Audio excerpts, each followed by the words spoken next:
Hello, hello.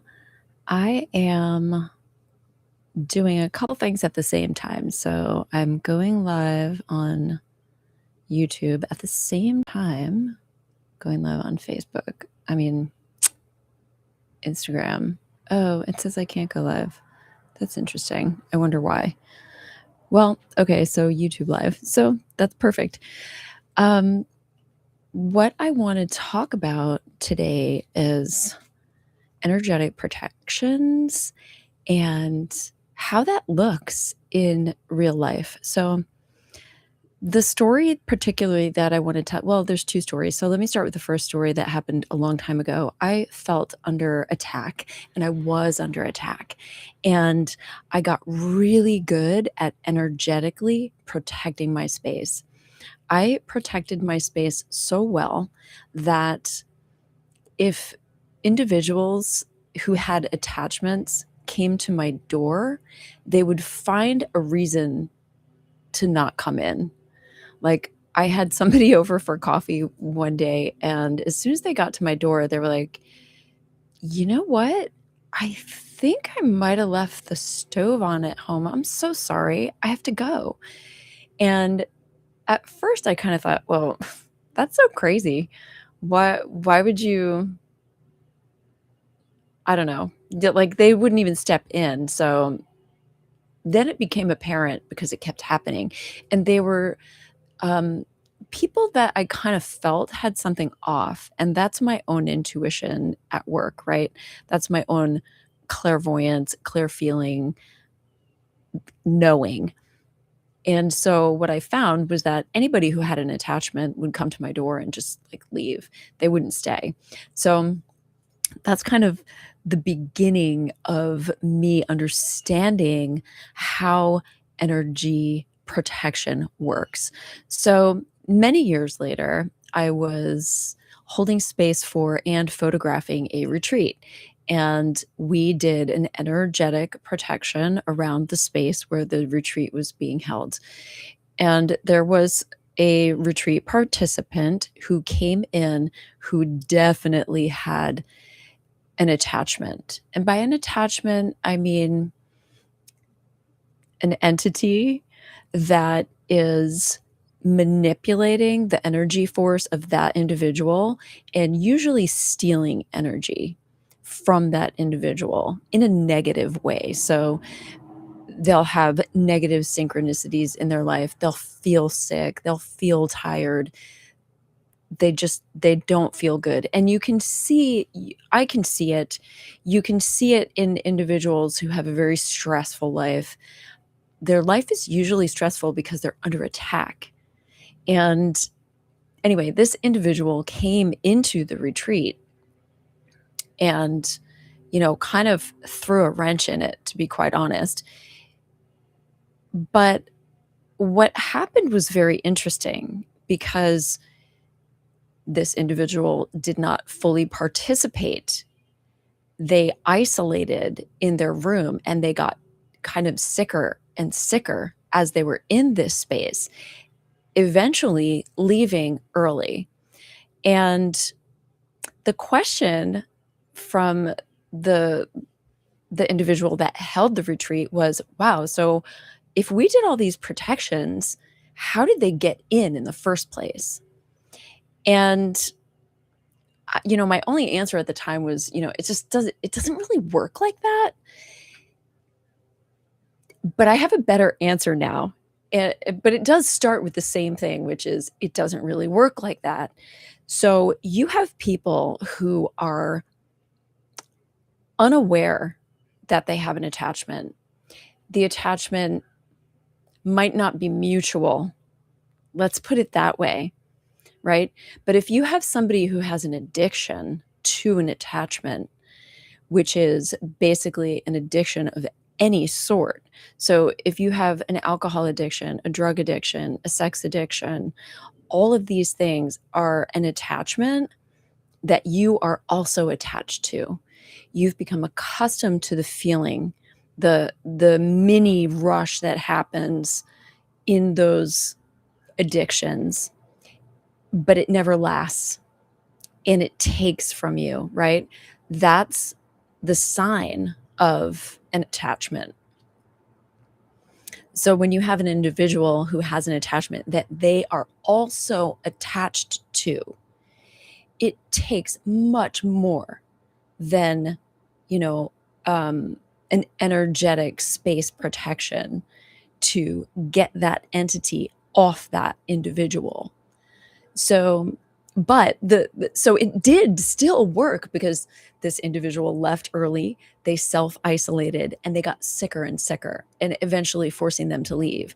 So that was the energetic protection working, but it did not remove the attachment before they came into that bubble of space. And the reason is because they're mutually attached.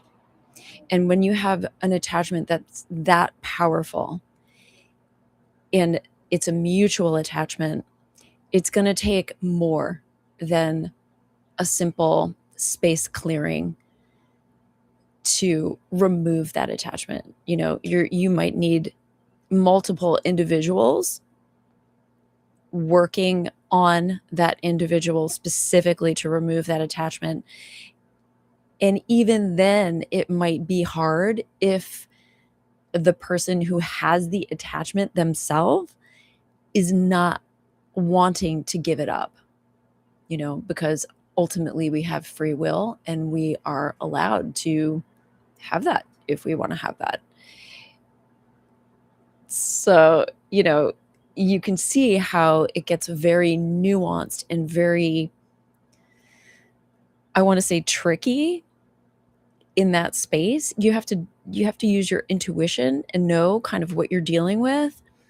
Unfortunately, this individual just was very attached to their attachment, but I just want to call attention to the fact that they did leave early and they did self-isolate in that space, which, you know, didn't stop it from being highly disruptive to the rest of the community who was there to grow and expand in whatever ways that they were there to do. So it did throw a wrench in it, which was unfortunate, but also that protection was actually working.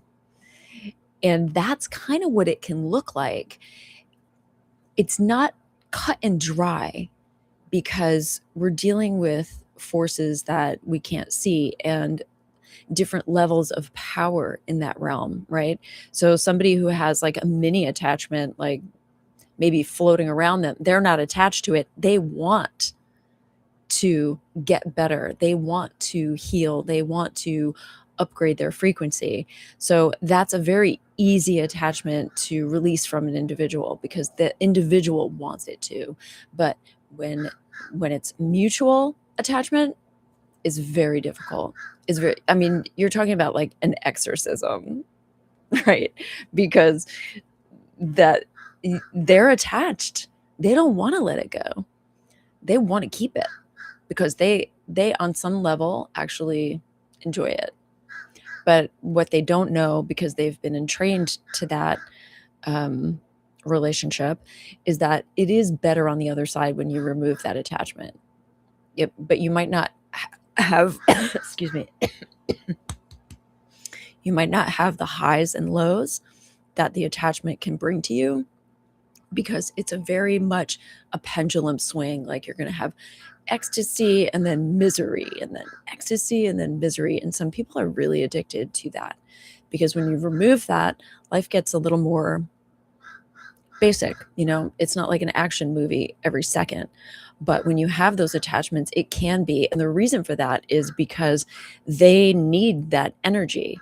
So they're pushing you into heightened energetic states.